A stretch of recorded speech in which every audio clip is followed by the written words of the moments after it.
आउज़ बिल्लाहि मिनश्शैतानिर्रजीम बिस्मिल्लाहिर्रहमानिर्रहीम। हम प्रमोशन पॉलिसी स्टडी कर रहे हैं। लास्ट टाइम हमने बात की थी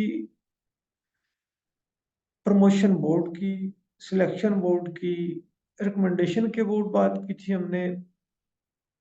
इन रिकमेंडेशंस को पेंडिंग अथॉरिटी अप्रूव करती है। सिलेक्शन बोर्ड या promotion board, senior selection board की रिकमेंडेशन को पेंडिंग अथॉरिटी अप्रूव करती है। तो इसके बारे में एक बात अर्ज करना रह गई थी। वो ये है कि जहाँ पे बोर्ड जो है प्रमोशन बोर्ड या सिलेक्शन बोर्ड, उसके अंदर ही उसका जो कन्वीनर है वही अगर अपॉइंटिंग अथॉरिटी है तो उस बोर्ड के लिए किसी भी अप्रूवल की जरूरत नहीं होती। जहाँ पे अपॉइंटिंग अथॉरिटी खुद बोर्ड कर रही हो तो फिर उसकी अप्रूवल की जरूरत नहीं होती। इसके अलावा हमने डिस्कस किया था, एलिजिबिलिटी क्राइटेरिया की बात की थी कि सर लेंथ ऑफ सर्विस होनी चाहिए, DPE departmental promotion exam clear हो, डिपार्टमेंटल प्रमोशन ट्रेनिंग जो भी मैंडेटरी ट्रेनिंग्स हैं वो क्लियर हों। उसके अलावा हमने कंडीशन फॉर डेफरमेंट, कब कोई भी ऑफिसर जो है डेफर किया जा सकता है अगर वो पर सबमिट नहीं करता, अगर वो 1 ईयर की लीव पे है या डेपुटेशन पे गया हुआ था, उसने एक बार अर्न नहीं की। There are lot of reasons which we have discussed in previous lecture. आज हम जिस पे बात करते हैं वो है सुपर सेशन। तो सबसे पहले मैं डेफरमेंट या किसी भी एम्प्लॉय को डेफर करना या सुपरसीड करने का डिफरेंस बताना चाहूँ। हमने पिछली एक वीडियो में हमने कुछ वर्ड के मीनिंग पढ़े थे। तो सुपर सेशन को हमने डिटेल से डिस्कस किया था कि अगर किसी लेटर के ऊपर सुपर सेशन लिखा होगा तो इसका मतलब है कि वो पिछला जो है वो जो भी पॉलिसी या लेटर है वो खत्म हो गया है। सुपर सेशन के लफ्जी मीनिंग है रिप्लेस कर। तो रिप्लेस और डेफर में है कि आप उसे टेम्परेरी जो है वो यहाँ पे प्रमोशन पॉलिसी में डेफर और सुपर सेशन का डिफरेंस देखते हैं। सुपर सेशन, अगर कोई ऑफिसर सुपरसीड हो जाता है तो इट्स मीन वो अपनी इंटर सीनियरिटी लूज कर गया। उससे जूनियर अगर प्रमोट हो गया है तो बाद में अगर वो प्रमोट होता है तो वो अपने जूनियर का जूनियर से सीनियर नहीं हो सकता, वो अपनी जगह पे पुराने वाली जगह पे नहीं आ सकता। अगर वो डेफर होता है तो वो सीनियरिटी लूज नहीं करता। वो चाहे उसका जूनियर प्रमोट हो गया है तो जब ये प्रमोट होगा तो दोबारा से अपनी सीनियरिटी रीगेन कर लेगा। तो अगर कोई सुपर सेशन होता है, सुपरसीड हो जाता है तो वो अपनी सीनियरिटी रीगेन नहीं कर सकता। There is a major difference during deferred. Seniority regain हो सकती है और सुपर सेशन के बीच सीनियरिटी रीगेन नहीं हो सकती, ये फर्क है। तो कब कब सुपरसीड होता है, इन कंडीशंस को हम देखते हैं।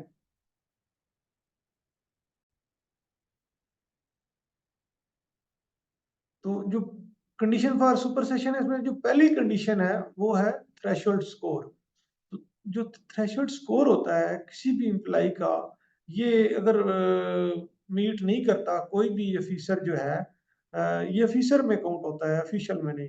अगर कोई भी ऑफिसर जो है उसका थ्रेशोल्ड स्कोर जो है वो मीट नहीं होता, फॉर एग्जांपल 17 से 18 में जाने के लिए 60 मार्क्स चाहिए होंगे या स्कोर जो है 60 का चाहिए होगा। तो जिसमें डिटेल से बात की थी कि 40% जो होते हैं वो पर के होते हैं और 30% बोर्ड के होते हैं और जो 30% है वो ट्रेनिंग के होते हैं। इनको मिला के तो बनता है 60। तो ये पहले 50 था, अब ये बढ़ा दिया गया है इस न्यू पॉलिसी में, इसको 60 कर दिया गया है। तो ये 60 कैसे बनता है ये इसको डिटेल से पढ़ेंगे।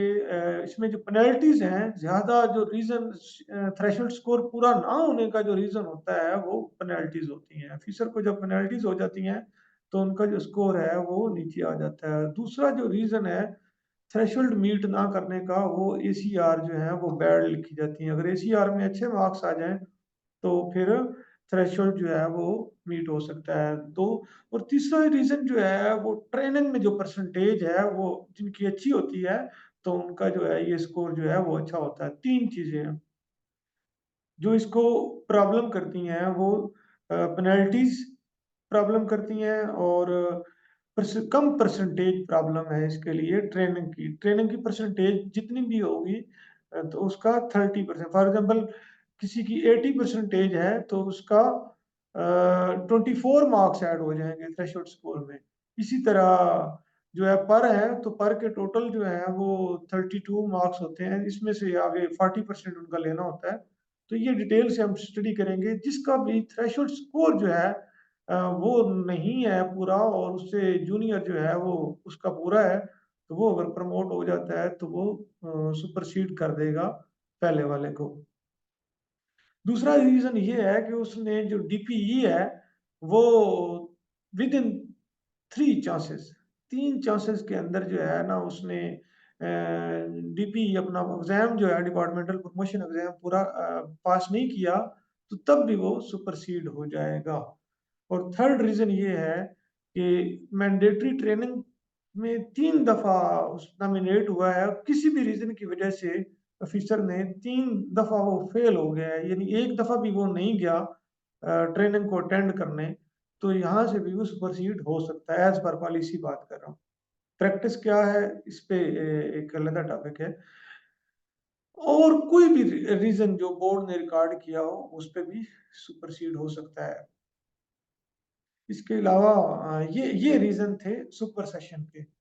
उसके अलावा अगर सीनियरिटी सब जुडिस हो, कोर्ट में हो, सीनियरिटी हो, डिस्प्यूटेड हो, केस चल रहा हो, डिसाइड ना हुआ हो कि कौन सीनियर है कौन जूनियर है, तो उस पे कंसिडरेशन और प्रमोशन में क्या इफेक्ट होगा। सीनियरिटी फाइनली सेट होगी जब कोर्ट का फाइनल डिसीजन आएगा, जो भी उसकी आउटकम आएंगी कोर्ट केस की उसके मुताबिक सीनियरिटी जो है सेट की जाएगी। तो अभी सीनियरिटी सब जुडिस है लेकिन प्रमोशन बोर्ड कर दिया गया है। तो ऐसा बोर्ड जो अगर किया है तो वो जो प्रमोशन है वो टेम्परेरी होगी, आरजी प्रमोशन होगी। तो उसके अलावा जब भी वो फाइनल आ जाएगा कोर्ट का डिसीजन तो उसके मुताबिक सीनियरिटी सेट कर दी जाएगी। तो अगर कोर्ट का डिसीजन आता है और वहां पे जो है वो कैडर में पोस्ट नहीं रहती, वैकेंसी अवेलेबल नहीं होती, तो वहां पे जो मोस्ट जूनियर होगा उसको रिवर्ट कर दिया जाएगा। तो आज के लिए इतना ही, इंशाल्लाह जो है नेक्स्ट लेक्चर में हम इसको मजीद देखेंगे कैसे स्कोर वगैरह कैलकुलेट होता है और मजीद इसके डिटेल से पढ़ेंगे। अस्सलाम वालेकुम, अल्लाह हाफिज़।